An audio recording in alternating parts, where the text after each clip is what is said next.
तो अभी अगली गवाही बताओ। अपोस्टल जी, इस बहन का नाम सीमा देवी है और ये यूपी के प्रतापगढ़ से आई हैं।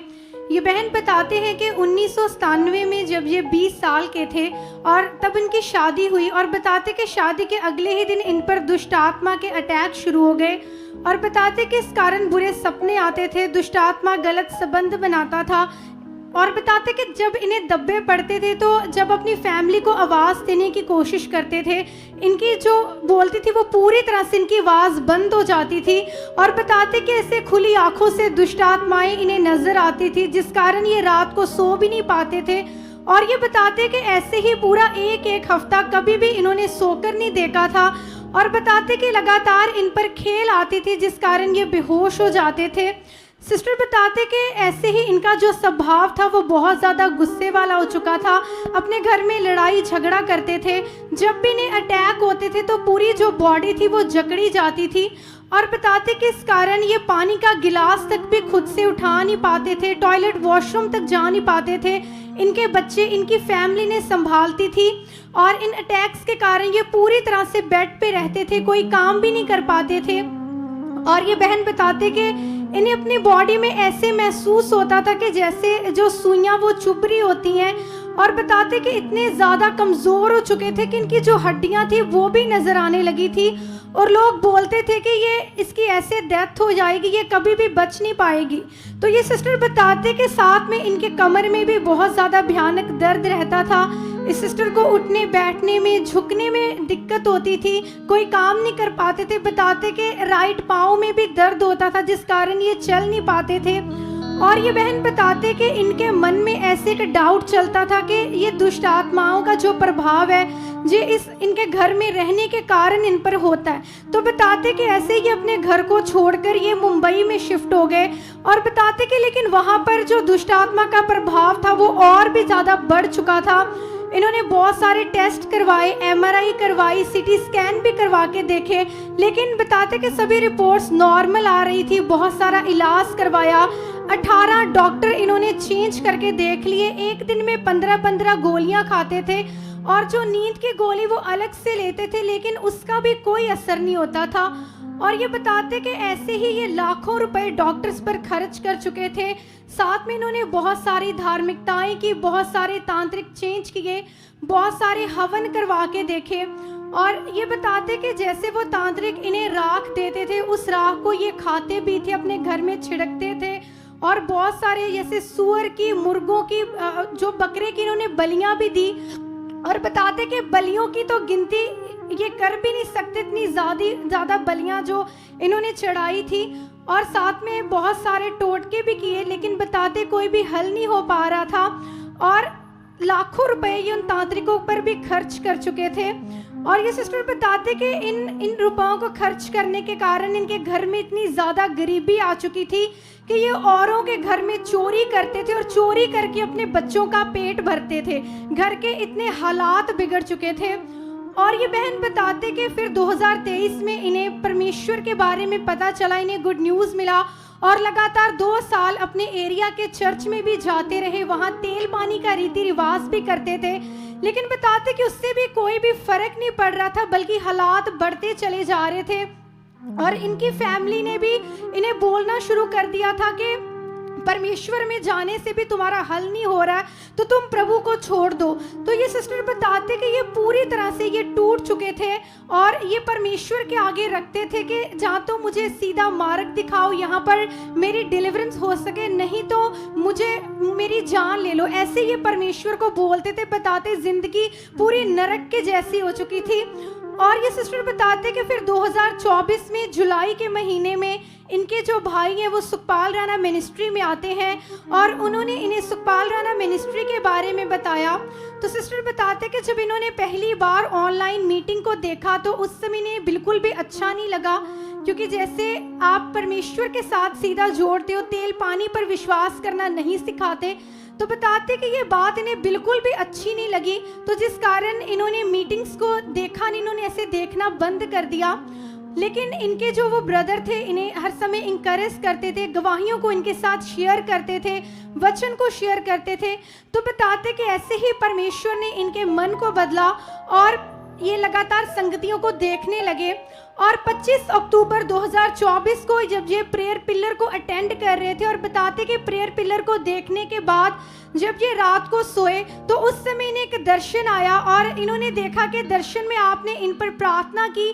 तो ये सिस्टर बताते हैं कि जैसे ही इन्होंने उस ले हैंड प्रेयर को उस विजन में रिसीव किया और जब इन्होंने उठकर खुद को चेक किया तो बताते वो जो 29 साल की जो दुष्ट आत्मा का रोग था वो पूरी तरह से उससे समय इन्हें छोड़कर चला गया और वो जो इनका स्वभाव था वो भी पूरी तरह से चेंज हो चुका। तो ये सिस्टर बताते कि अपने जीवन में इतने बड़े चमत्कार को देखने के बाद इन्होंने रेगुलर संगतियों को देखना शुरू कर दिया। ये और भी विश्वास में, पॉजिटिव टीचिंग में बढ़ने लगे। और ये सिस्टर बताते कि 20 अप्रैल 2025 को फिर ये पहली बार भवन में आए और उस दिन अपोस्टल जी आपके द्वारा इन पर ले हैंड प्रेयर भी हुई थी और इस प्रेयर का सीन भी हमारे पास अवेलेबल है।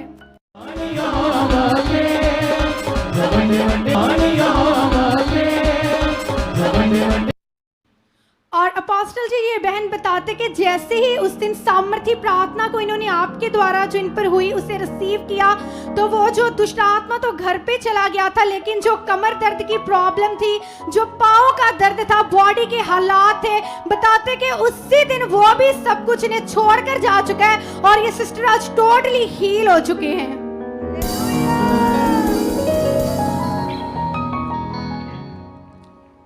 यहाँ पर कुछ पॉइंट है जो आपके सीखने वाले हैं। एक बंदा इतना बीमार, हड्डियां निकल आई, घर के इतने बुरे हालात और लोगों के घरों में चोरी करके अपने बच्चों को खाना देना, कितनी नमोशी वाला काम, जिल्लत वाला काम। कुछ हल नहीं हो रहा था संसार से, धार्मिकता से, सब कुछ किया ना इसने जी पास्टर जी, नहीं हल हो रहा था।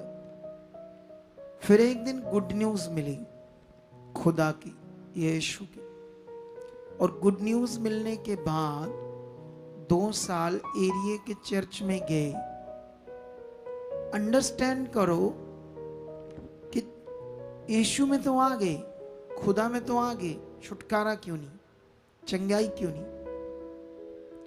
2 बातें यहां। पहला, सही ज्ञान चाहिए, सही शिक्षा चाहिए और जिसको पकड़कर आगे चलना है, बढ़ना है। पहला पॉइंट। अगर किसी को यहां ये सही ज्ञान, सच्चाई मिल रही है लेकिन उसे पकड़कर नहीं बढ़ रहा, दोनों कारण से चंगाई नहीं मिलेगी। कितनों को बात समझ आ रही? ये 2 कारण हैं। पहला कारण ही इसका सेट नहीं बैठा, इसको सही राइट जो मिलना चाहिए था ज्ञान नहीं मिला, रीति रिवाज, व्यवस्था। और जब इसको सुसमाचार मिला इस मिनिस्ट्री का तो उसके बाद बात करो थोड़ी सी, तुम्हें क्यों नहीं अच्छा लगा ये मिनिस्ट्री? जय मसीह की पापा जी। जय मसीह की।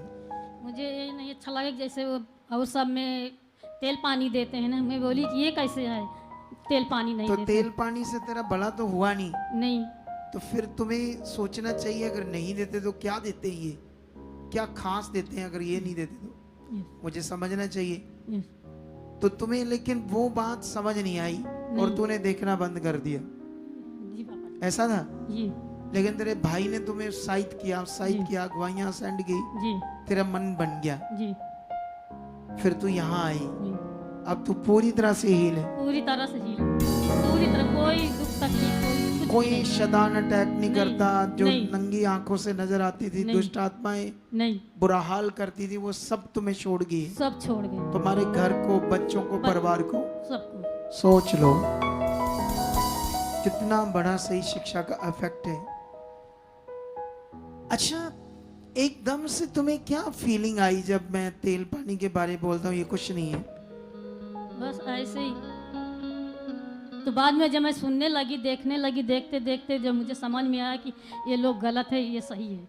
अच्छा, ये बाद में समझ बाद आया। में समझ में आया। ये देख लो, ये तो बंदा, ये ऐसी बात है जैसे कोई दिया जगाता है ना फोटो के आगे, उसको भगवान समझकर। तो उसको सुसमाचार दो तो वो तो गुस्सा करेगा, वो कहेगा मेरा ये भगवान है, क्योंकि उसके दिमाग में ये बात बैठ गई यही भगवान है। कोई पता नहीं कुछ और करता है, उसके दिमाग में जो बैठ गया वो कहता वही है। इसलिए लोग गुस्सा करते हैं, जानते क्यों? क्योंकि वो पाप के गुलाम है। पाप की गुलामी से ऐसा होता है। ये भी अभी छूटी नहीं थी पाप से, इसीलिए गुस्सा कर रही थी। लेकिन जैसे ही उन रीति रिवाजों से बाहर आकर सही विश्वास किया तो रिजल्ट तुम्हारे सामने बढ़ा। हालेलुया, ऊंचा ऊंचा हालेलुया।